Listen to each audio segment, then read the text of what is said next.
Magandang araw mga bata. Ang pag-uusapan natin ngayon ay tungkol sa Organisasyong Panlipunan ng mga Sinaunang Pilipino. Sa ating aralin, haalamin natin kung paano namuhay at nag-organisa ang mga sinaunang Pilipino sa kanilang mga pamayanan. Titignan din natin kung paano nabuo ang kanilang mga pangkat, ano ang kanilang mga tungkulin, at kung paano sila nagtutulungan bilang isang komunidad. Ang sinaunang lipunan ay binubuo ng mga barangay, isang organisasyong panlipunan na nakabatay sa kamag-anakan. Ibig sabihin, mahalaga sa kanila ang ugnayan ng pamilya at magkakamag-anak sa pagbuo ng kanilang pamayanan.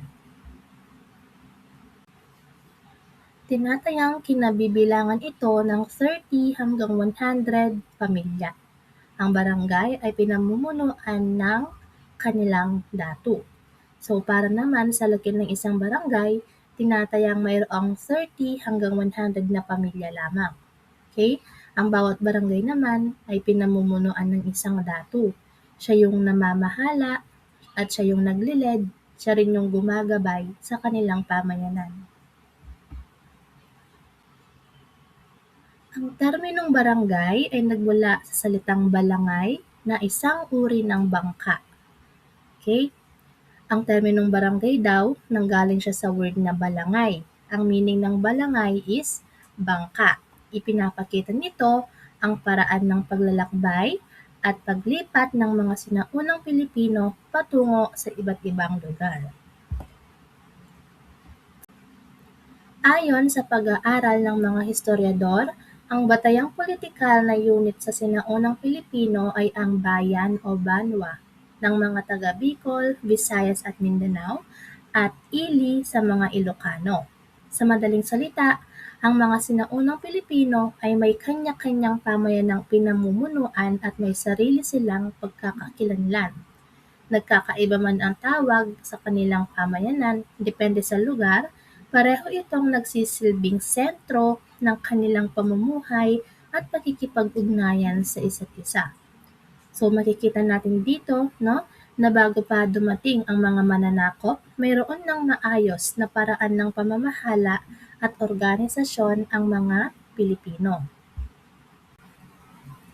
Ang bayan ay nagmula sa salitang balayan o bahayan na nangangahulugang kalipunan ng mga balay o mga bahay.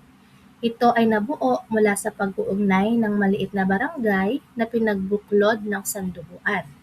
Dito naman, makikita natin na ang konsepto ng bayan ay hindi lang tungkol sa isang lugar, kundi tungkol din sa pagkakaisa ng mga tao. Nabuo ito dahil sa ugnayan at pagtutulungan ng iba't ibang pamayanan. Mahalaga rin ang sanduguan dahil ipinapakita nito ang pagkakaroon ng pagkakaisa at ng tiwala sa pagitan ng mga grupo. Ang mga nabuong bayan ay nakipag-alyansa sa ibang mga bayan para sa mas matatag na kaayusang politikal. Ayon kay Salazar, ito ay tinatawag na estadong bayan o estadong etniko. Dito naman, makikita natin na hindi lang nanatiling magkakahiwalay ang mga bayan. Nakipag-alyansa rin sila sa isa't isa upang magkaroon ng mas matibay na ugnayan at mas malakas na pwersang pampulitika. Kaya nabuo ang tinatawag na estadong bayan o kaya estadong etniko kung saan nagkakaisa ang ilang pamayanan dahil sa kanilang pagkakatulad o sa kanilang pagkakaugnay. Ngayon naman, pag-usapan natin ang mga naging leader sa iba't ibang uri ng sinaunang pamayanan. Makikita natin na nagkakaiba ang tawag sa pinuno depende sa uri at lugar ng kanilang pamayanan. Ang datu ang namumuno sa barangay, habang raha o raja naman ang tawag sa pinuno ng banwa. Sa mga lugar naman na naimpluwensyahan ng Islam, sultan ang tawag sa kanilang pinuno. No? Ipinapakita nito na mayroon ng malinaw na sistema ng pamumuno ang mga sinaunang Pilipino. Okay, sa bahaging ito, makikita natin na may iba't ibang paraan ng pag-uuri sa mga sinaunang komunidad. Ginamit ang klasipikasyong ito para mas madaling maunawaan ang pagkakaiba-iba ng kanilang pamumuhay, ng kanilang pamamahala at ng kanilang organisasyon. Una ay ang classless societies. Dito, walang isang partikular na uring panlipunan ang namumuno sa komunidad. Ang karaniwang ikinabubuhay ng mga tao rito ay ang pagkakaingin at pangangaso. So sa ganitong uri ng lipunan, walang partikular na tao o grupo na may permanenteng kapangyarihan sa buong komunidad. Mas pantay ang ugnayan ng mga miyembro dahil walang malinaw na antas ng katayuan sa lipunan. Pangalawa ay ang warrior societies. Ito ay pinamumunuan naman ng matatapang na pangkat ng kalalakihan. Sila ay nakilala bilang bagani o mga magani. Sa warrior societies, ang pamumuno ay nakabatay sa katapangan at husay sa pagkikipaglaban.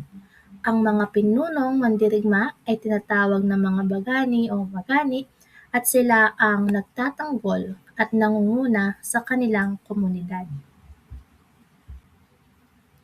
Ang ikatlo naman ay ang plutocracies. Ang komunidad na ito ay pinamumunuan ng mayayamang tao na ang kaunlaran ay nakabatay sa agrikultura. So sa uri ng lipunang ito, ang kayamanan ang pangunahing batayan ng kapangyarihan. Ibig sabihin, mas may impluwensya sa pamayanan ang mga taong may maraming ari-arian o yaman. At panghuli, meron tayong principalities. Ito ang uri ng komunidad na umiral sa mga lugar na laganap ang Islam. So yung ganitong uri ng pamayanan, syempre makikita natin sa mga naapektuhan o nakatanggap ng impluwensya ng Islam. So sa kabuuan, makikita natin na ang mga sinaunang Pilipino ay mayroon ng organisado or maayos na sistema ng pamumuhay. May iba't ibang uri ng pamayanan, may mga pinuno at paraan ng pamamahala depende sa kanilang lugar at kultura.